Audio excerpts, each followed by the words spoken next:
Shalom, I'm Valerie Moody of Covenant Footsteps Ministries, and this is Lesson 10 in our series on the Moedim.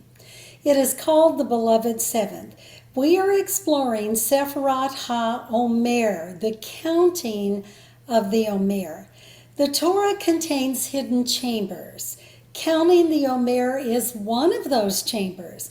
It reveals the depths of Adonai's spirit and the heights of his love for us. Sephirot HaOmer is unique in the cycle of divine appointments. It is an integral link between two Aliyah Regalim, two of the pilgrim feasts. The Omer count links Pesach to Shavuot. Pesach redemption is not complete without Shavuot's revelation of Torah and Spirit. Thus, in the Father's divine order, counting the Omer reinforces a divine link. No other biblical command is like it. Leviticus 23:15 and 16 states, "You shall count from the day after the Sabbath, from the day when you brought the sheaf of the wave offering. You shall count 50 days to the day after the seventh Sabbath. Then you shall present a new grain offering to the Lord." Sephirot HaOmer begins on the Feast of First Fruits during Pesach, as this passage indicates. On the day of First Fruits, pilgrims offer an Omer of barley at the temple altar. There are conflicting estimates of exactly how much barley this is.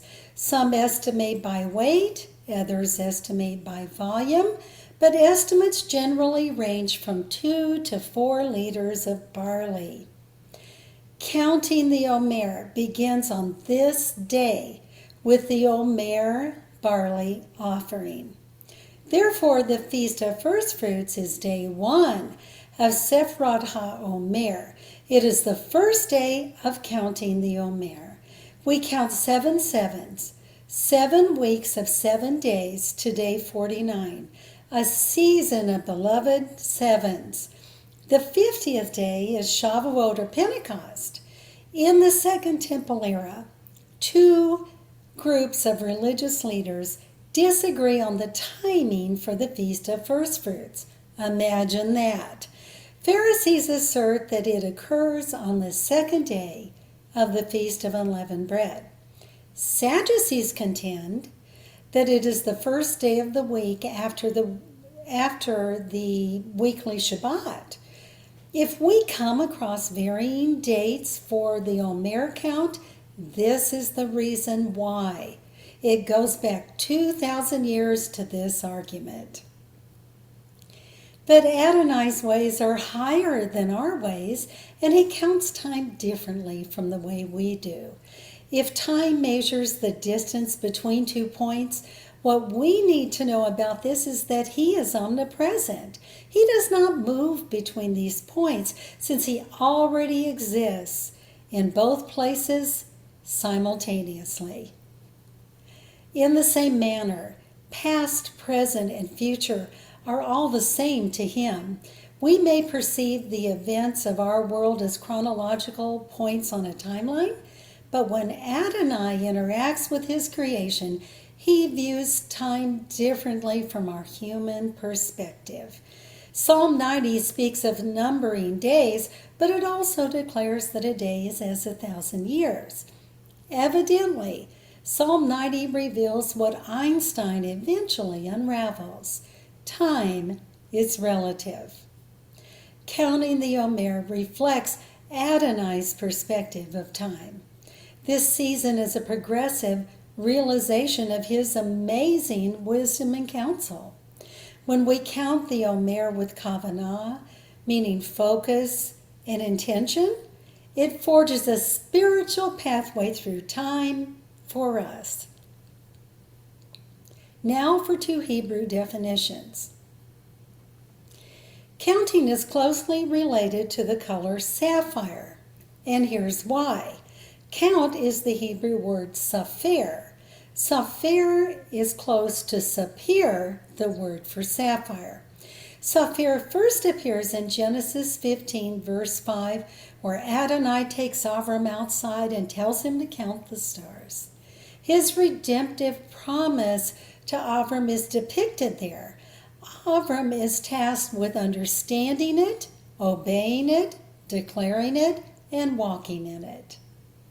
Sapphire is the root word for sapphire or sapphire.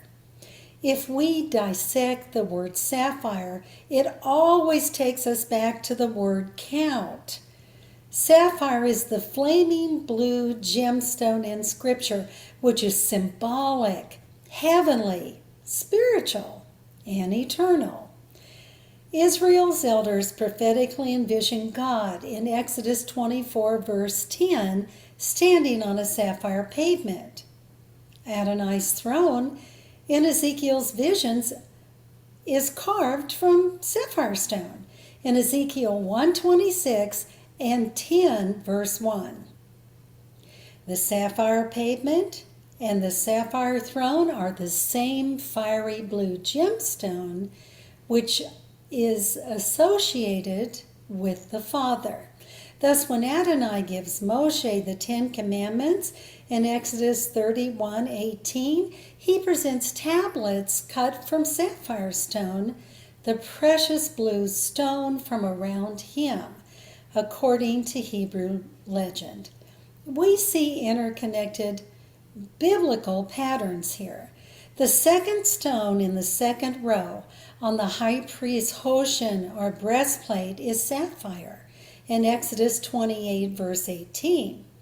Corresponding to this placement on the breastplate, the second stone foundation of the New Jerusalem is sapphire in Revelation 21, verse 19. Shir HaShirim, Song of Songs 5:14, describes an adornment of sapphire stones for the beloved. Lamentations 4:7 praises consecrated Nazarites as being lovely as cut sapphire.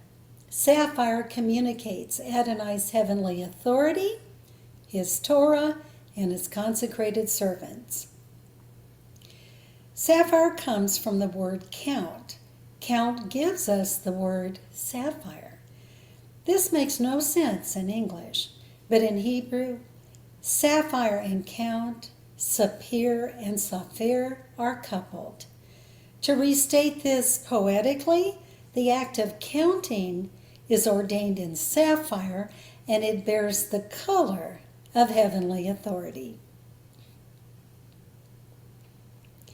Another pattern exists between counting Ha-Omer and the Yovel, the year of Jubilee, in Leviticus 25, verses 8 and 9. The Yovel mirrors the counting of Ha-Omer.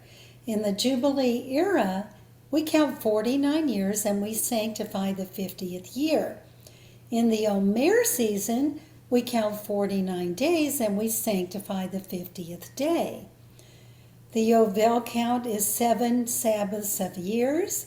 The Omer count is 7 Sabbaths of days. An interconnected pattern also exists between counting the Omer and Psalm 67.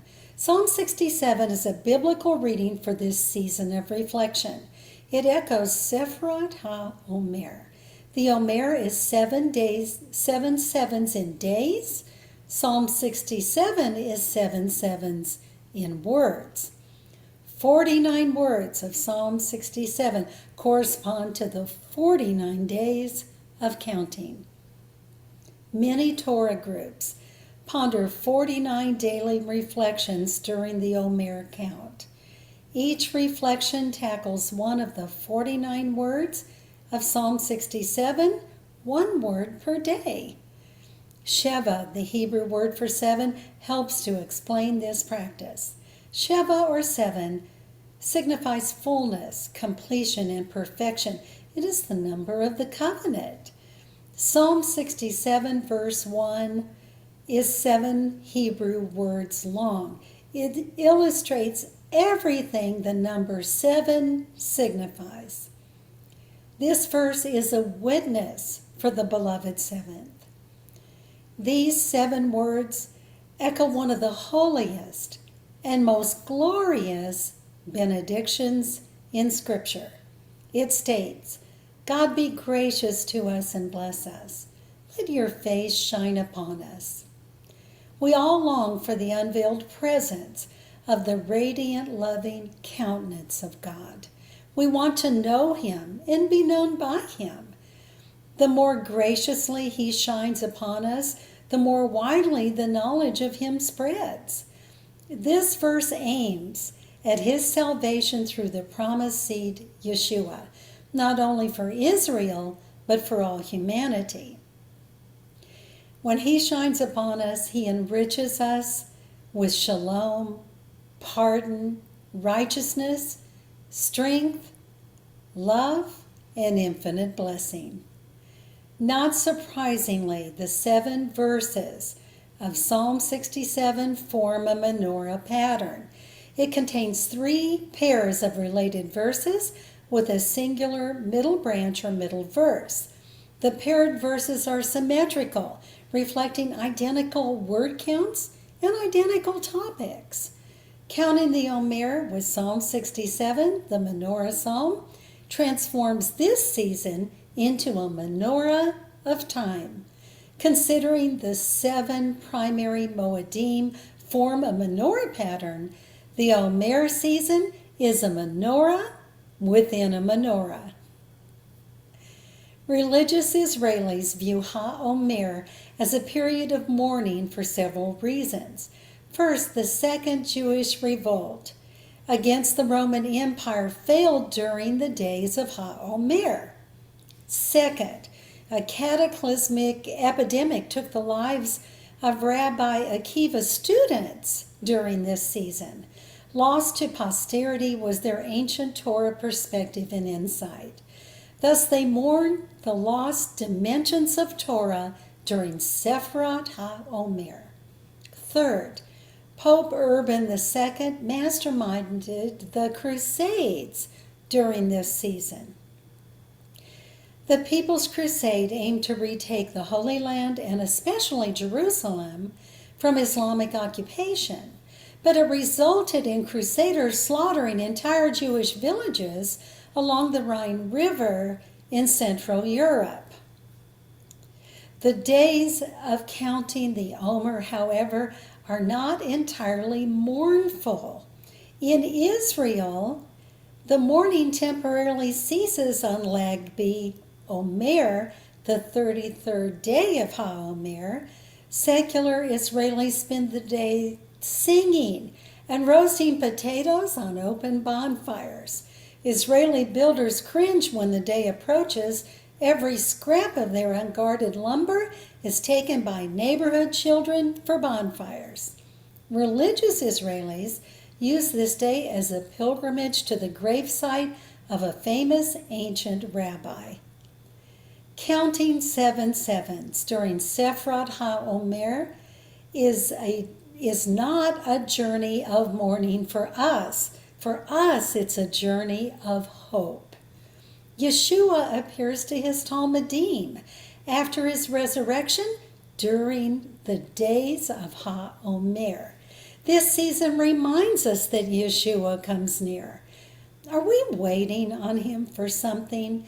Do we need him to address some bitter, lacerating circumstance in our lives? How we wait for him may not change our circumstances. It may not change his timing, but it will regulate our hope. It will influence how we respond to him when the answer comes. The daily bracha, the blessing for each of the 49 days, rekindles our hope. The blessing is included in my book, The Feast of Adonai, which is available on this website. The blessing states, Baruch atah Adonai, Eloheinu melech ha'olam, asher kitshanu b'mitzvotav v'tzivanu al Sephirot HaOmer. Blessed are you, Adonai, our God, sovereign of the universe, who has sanctified us with your commandments and commanded us to count the Omer. Then people formally declare the count. On day 15, for example, they declare, "Today is 15 days, 2 weeks, and 1 day of the Omer." Doing this daily for 49 days requires focus. It requires intentionality or kavanah. Yet counting generates the same hope which inspired Yeshua's disciples after his resurrection. During the 49 days of Sefirat HaOmer, the resurrected Yeshua manifests within time and space, and his Talmudim are witnesses. On one of these occasions, they count numbers. Yochanan 21:11 explains, "Simon Peter went up and drew the net to land full of large fish, 153, and although there were so many, the net was not torn." Now, not all fishermen count their fish, but here the number 153 is clearly stated. Why 153? Well, 153 is the numeric value of B'nai Ha-Elohim, a phrase which denotes sons or children of Elohim. Thus, an overflowing fish net signifies the overflowing kingdom of Elohim. By counting 153 fish, Yeshua redirects the Talmudim who are fishing to abandon their fishing careers and build the kingdom. They grasp this coded message. 153 is an example from the book My Big Fat Greek Mindset. In our Western thinking, which is molded by Greek thinking, 153 fish is an astonishing catch. But to the Hebrew mind, 153 can be a pattern, a code, or a message. Numerous biblical events occur during the days of HaOmer. On day 1 of HaOmer, Yeshua resurrects in Yochanan chapter 20. On day 2, he manifests to the Talmudim inside a locked dwelling in Yochanan 20, verse 19. He instructs them regarding the Ruach HaKodesh in Yochanan 20, verse 21. On day 9, Yeshua again enters the disciples' dwelling in Yochanan 20, verses 26 and 27, to speak to the doubtful Thomas. On days 10 through 39, Yeshua manifests to 500 and also to his brother Yaakov, as 1 Corinthians 15, verses 6 and 7 attests. He appears to disciples fishing. In Yochanan 21, verse 11, he urges Kepha to feed his sheep. In Yochanan 21, 15 through 22. And then on day 40, after 40 days of appearances, Yeshua leads his disciples to Bethany at the foot of the Mount of Olives. There he shows himself to be the high priest of a renewed priesthood. In Luke 24, verse 50, he lifts up his hands just as the high priest lifts his hands. He blesses them with the Birkat Kohanim, the priestly blessing for Numbers 6, verses 24 through 26. The blessing goes, V'yarekeka Adonai v'yishmareka, Yair Adonai panav eleika v'yehuneka, Yisa Adonai panav eleika v'yasem leka shalom. May Adonai bless you and keep you. May Adonai make his face to shine upon you and be gracious to you.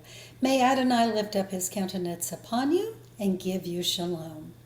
With this blessing, Yeshua confers his priesthood upon his followers. As Messiah followers, we inherit his priesthood. We can declare him to be the one who called us out of darkness and into his marvelous light.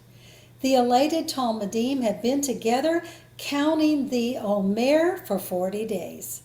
In 10 days' time, the Ruach HaKodesh will inscribe the Torah on their hearts. They worship Yeshua, finally understanding that he truly is God with us.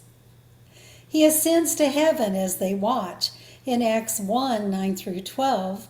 He could simply disappear as before, but he gives his Talmudim a kinetic sign. Just as Moses ascends the mountain to encounter the Father, so does he. Yeshua ascends to the Father. In conclusion, Sefrat HaOmer is the counting of the Omer and the season of the beloved seventh.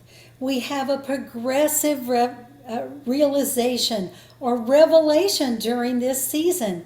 We understand and realize that Yeshua is with us and for us. And if Yeshua is for us, who can be against us? Nothing is impossible. No goal is unreachable through King Messiah. Join me for Lesson 11 up next. It is called A Feast Without a Date. I am Valerie Moody of Covenant Footsteps Ministries. Shalom.